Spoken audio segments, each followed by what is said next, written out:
Hello, hello, good afternoon, good evening, good night, wherever you are. I'm very excited to note that today is Wednesday, September 19th, 2012, and this is Day 9 Daily number 502, where we learn to be a better gamer. I have successfully achieved coffee. It's not strong coffee because otherwise I would die. Just kind of consuming tons of coffee at 7 p.m. when the show begins, because I'm trying to be a responsa bear. I have successfully been running for almost 2 weeks now. Ran today, trying to get my good form that I saw in Chi running, but it still hurts my butt. It didn't used to. It used to be my calves would hurt. I'd get the shin splints, and every time I'd have to look at a staircase and be like, oh, not another one. Seriously, reaching for like shampoo bottles that are up high used to be terrible, but now it's just my ass. Now I have a sore butt. I don't know if that means that I have good running form or bad running form, but it does mean you're going to be checking me out from behind when I'm at a major event. Oh! The next one being, of course, I don't know if I can announce it yet. Whoops. Whoops. Whoops. Whoopsie daisies. No, there's not. I don't know. Maybe there's a major event. Maybe there's not. I don't know. No one knows. Let's talk about StarCraft 2, that game that you and I love. In particular, the Mothership core. Oh, yeah. Oh, oh, my God. I don't know about you, but there's something about the Mothership core that's downright sexual. And that's not one of those Freudian Mothership core sort of slips. This is literally the coolest thing that I think is coming out in Heart of the Swarm is the Mothership core. Recently, in case any of you haven't caught up with the patch notes, they made the Mothership core very cheap. It's 50 minerals, 50 gas. It's the same thing as warp gates. It also costs no supply. It builds quickly. It can turn into the cannon purifier, has range 10, fires quite quickly. Recall is now 100, so you can be way more aggressive. And of course, it has the energize. There's a couple of things that, of course, kind of come to mind. You can be aggressive, and then you can retreat if your army's in trouble, this sort of thing. But what we're going to be looking at today is some tips and tricks from Liquid Tyler, aka LiquidNonY, that has pretty much been the most innovative use of the Mothership core that I've yet seen. Tragically, he reformatted and only was able to give me a couple of replays for today, which, by the way, thank you a lot for doing that, Noni. So I literally took some of his strats and did them so we could take a look at it. What we're going to be doing today is less things that are like, here's a build order that you can just do, or here's a full strategy. It's more of a, it's kind of the starting to gel things a little bit in the head to think outside the box. We're going to be limiting it to the Protoss vs. Zerg replay, or Protoss vs. Zerg matchup, because it's largely coincidence that those are the games that I have. I feel like there's something else that I wanted to note. Let's just do the usual announcements. Fun Day Monday. Send to Monday at day9.tv a game of you not taking your gas until you have 3 bases as Terran or Protoss, or 4 bases as Zerg. I want to see some cool early expand, low econ play. Give me a 1-sentence description, your name, your league in that email. Monday at day9.tv. So European subscriber mono battles will be this Sunday, so definitely if you're from Europe and you subscribe, show up at 7 p.m. Europe time, which is 10 a.m. Pacific. I think it should be. I hope to God so. Double check. The goal is to have it be 7 p.m. Europe time. And last but not least, I'm doing another ladder session tomorrow. So if you want to watch me ladder, just show up for tomorrow's show. Let's talk about Protoss, shall we? The Mothership core. I'm going to step into this game. This is an introductory game, a strategy that I stole from Liquid Tyler. I was actually on the ladder today trying to get resources for the daily today, trying to get some good games. Turn on some music so we can rock out to that, although I was listening to Michael Cassette while I was playing, yes. So first, I'm going to be doing, you know, hope you don't mind, I'm going to be trying some cheesy things this game. I feel really bad when I do this. I also kind of apologize to Michelle and the upcoming Theo, who have no idea that I was going to be selecting their games for today. So at the very least, go check out Michelle's stream. Yeah! Excellent. So we're going to watch just the first segment of this game, but this is sort of a cool experimentation that Tyler has done before. Here you'll note, he says, I'll only get mad if you 4-gate, and I said, I am, but with a Mothership core. That's exactly what's going to be going on today, the 4-gate Mothership core play. I tried to, I'm fiddling with some of these gas timings. I actually completely forgot that the Mothership core was cheapened. So I got the 2 gas geysers, so I would have enough to get the Mothership core quickly.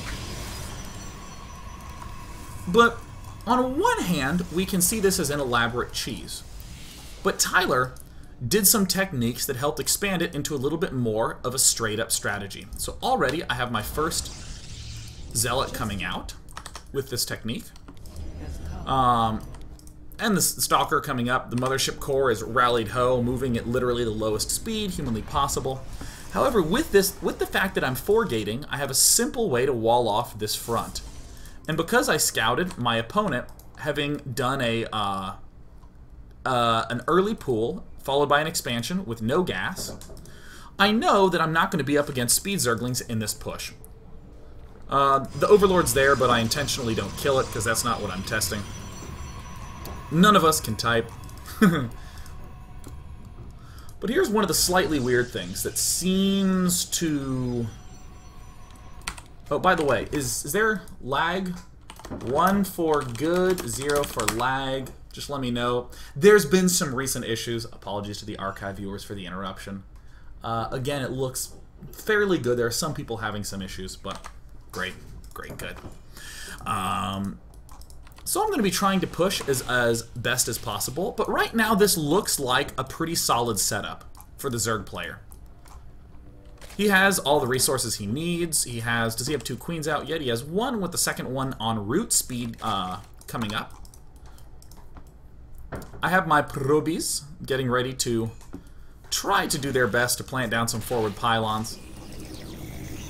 But this is the weird thing that I saw Tyler do that I think is quite clever. He doesn't attack. He pokes, and he'll try to poke if he can, doing things like this, using 2 stalkers, maybe trying to do some damage to the spine crawler if possible. Using the zealots, but just continuing to mass the zealots up. And in fact, close to the 9-minute mark, the Mothership core actually frickin' arrives. It actually does get there in time. Oh! Says my shell. Whoopsie daisies. Oh my god, it's Tristan. He's at... Oh, not now, Tristan. Skype was on DND. Excellent. So, this is the cool thing that... Oop, we just barely missed it. I'm going to back up. Even on a large map like this one, look at the energy for the Mothership core. Literally the distance it takes to get from one side of the map to the other is the amount of time it takes to barely get max energy. So now all of a sudden, I have this Mothership core that can participate in this attack, picking off the spine crawlers from afar. I mess up on the control because I thought I was clicking for it to attack, but apparently if you hit just a move in some circumstances, it completely stops moving, and in others it continues moving. So, slightly botched control by my part, but given the ridiculous range, I can actually shoot down the nearby queen.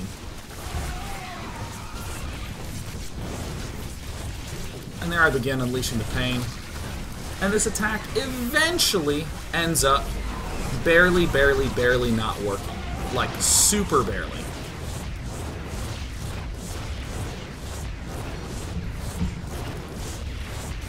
An Overlord vein. However, still here, I have the ability to pick off drones to put pressure, and you're noticing that this is the 3rd Purifier beam that I've had the ability to throw down.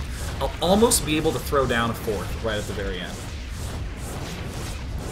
This is surprisingly potent. Now, I actually want to do some analysis. Even though this is kind of goofy, I want to point out what is actually making this strong. I do think that he could have had a much easier time if he'd pulled the guys out of gas. That's one thing I will note. But my shell starts making spine crawlers, and at this point you feel tempted to build some drones. The only good anti-air that you can get is queens or a spore crawler. But a spore crawler actually, you outrange it with a Mothership core. So that's almost irrelevant. But with this push, if you look at the production tab, my shell is actually behind me in drone count with this push. So as I continue to step forward, even if he does go for a counterattack, this is the placement that I saw Tyler do on his stream, where he actually can quite easily just secure up an expansion, which certainly makes things pretty darn nifty. So I was thinking to myself, okay, what would happen if my opponent built a ton of spine crawlers at the front of his base? Well, I have a game for that. This is again something that I'm stealing from Liquid Tyler. Liquid Noni. Trying to be better about using those names.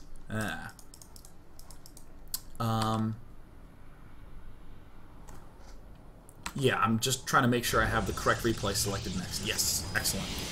So this is a game that I played against Theo, who is a Terran player who is apparently having an issue with his StarCraft 1, or excuse me, his StarCraft Wings of Liberty, and was playing HOTS for the day. Theo is not a Zerg player.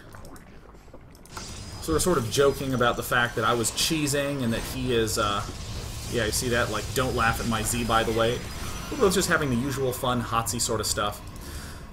But still, I want to point out some of the cool things that can happen with this sort of aggressive mothershipping. This mothership should be arriving to this front gate at around 9. The same timing that we saw on our last map. Here he is nobly moving along. Often you'll be against an opponent who makes a lot of queens, spines, and drones.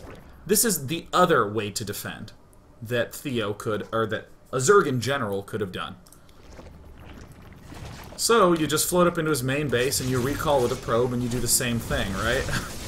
Modern cheese techniques. Yes, it's the delayed foregate where you have so much stuff. And then of course I can just turn on the purifier core. This is surprisingly effective. I was trying to cheese on the ladder as much as I could today. And almost always when you do some sort of foregate play, you're trying to hit at this critical juncture from around 6 to 7. Every now and again, you will wait until 7:30, which is something that Sase has done against Terrans in major tournaments. But here, we see that you're doing it quite late. Close to 9 minutes is this Mothership core trick. But it's still kind of kick-ass. So that's the introduction that I wanted to just throw out there. From now on, we're going to be watching only LiquidNonY's games. And we're going to see a real Protoss Pro show us some unbelievable sexiness.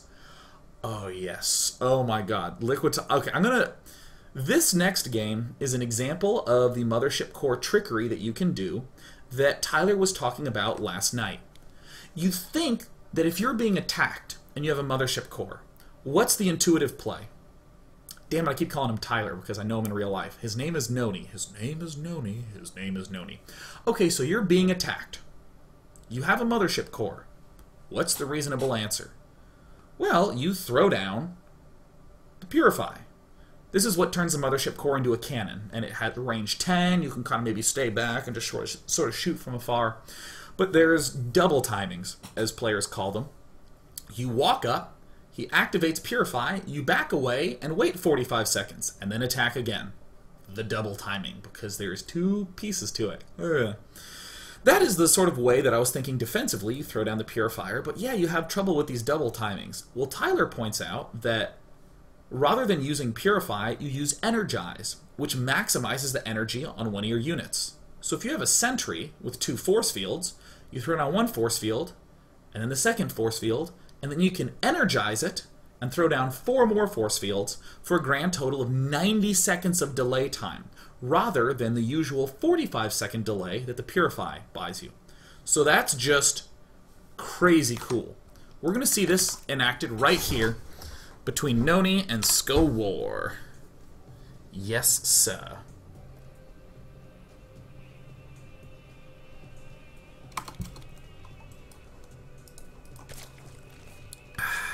Delicious, delicious, humbling coffee. Bring me interesting bits of information to say on today's stream.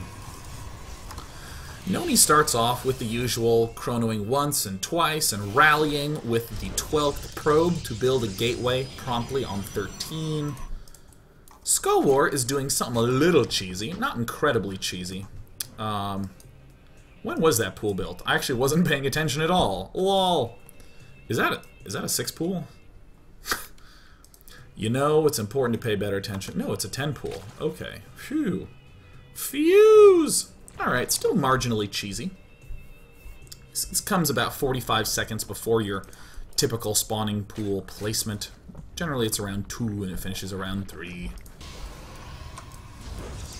So, Noni goes ahead and rallies in his workers into gas. Rallies out the 17th one to be able to build the cybernetics core and has himself a little gap here. While there are Zerglings already running up into his main base.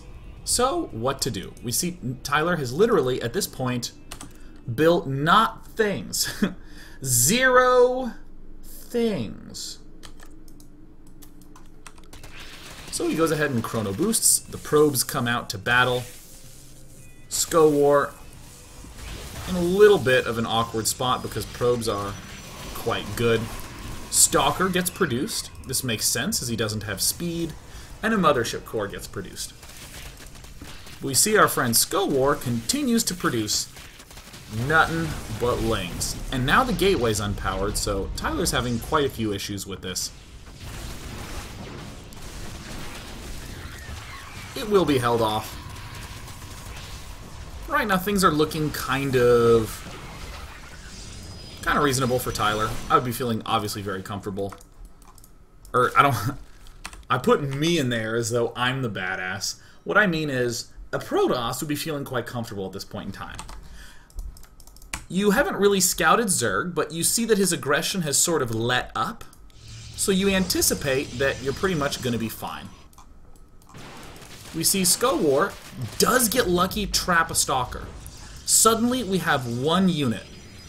And that's the only thing that's really keeping us alive here. Skowar actually brings his drones and 12 Zerglings.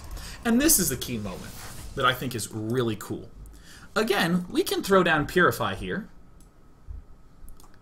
And Purify would probably be able to pick off some lings, but he does have the Zergling speed upgrade done.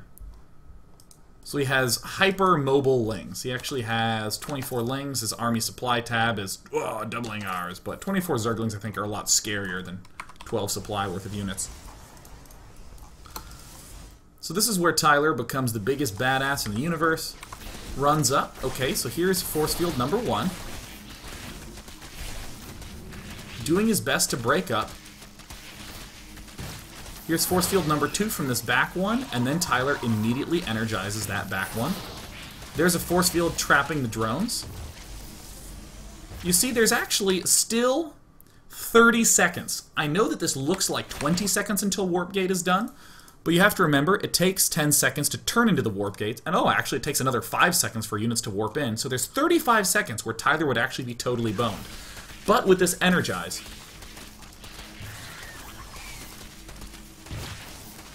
Tyler is able to throw down way more force fields than he needs. Isn't that cool? Isn't that frickin' awesome? And then Skowar just knows that he hates the map. Some humor in there. And then Tyler's going to get himself a pretty straightforward, easy win. And we're just going to... This is the lulzy part. Here's where we have the funnies. Here it comes. Here it comes. Hello, checking Expo? Yeah, lol. The excess tickling. And then they have a brief conversation. But before we go on to a break, I just want to note what impressed me most. What just excited me and delighted me most of all about watching this game. Really cool defense from Tyler. Brilliant use of Energize to buy him far more time than he needed when he was actually in kind of a tough spot. And then watch this.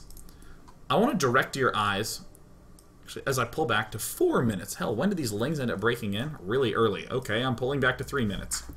I want to direct your eyes up here to the probe production.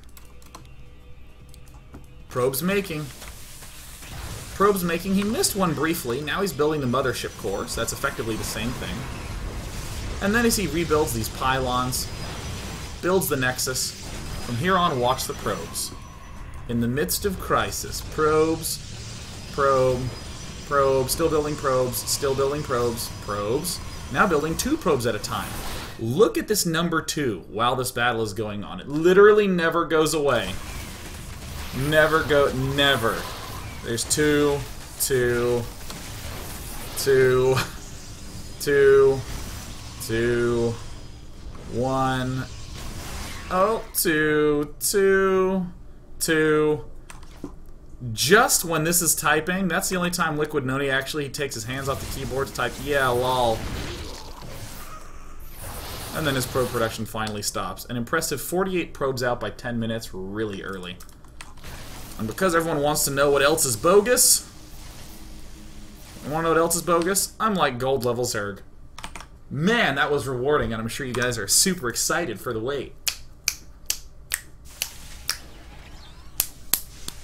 So that is what we saw in part number 1, is some fun cheeses that I stole from Liquid Tyler. Only reason I didn't use his replays is the fact that he reformatted, so I had to redo it. So, still, it was Liquid Tyler's 4-gate build order that's really cool with the Mothership core. If he has not that many spines at the front, we use Purify, push the front, yeah. If he has too many spines at the front, we wander to the back and we recall with a probe, and then we Purify, and then we kill his main base. Cool. We also got the chance to see this creativity with using Energize in tight spots to buy us more time. It also makes you think of a lot of builds, especially in PvP, that are robo-based builds, rely on having 3 sentries.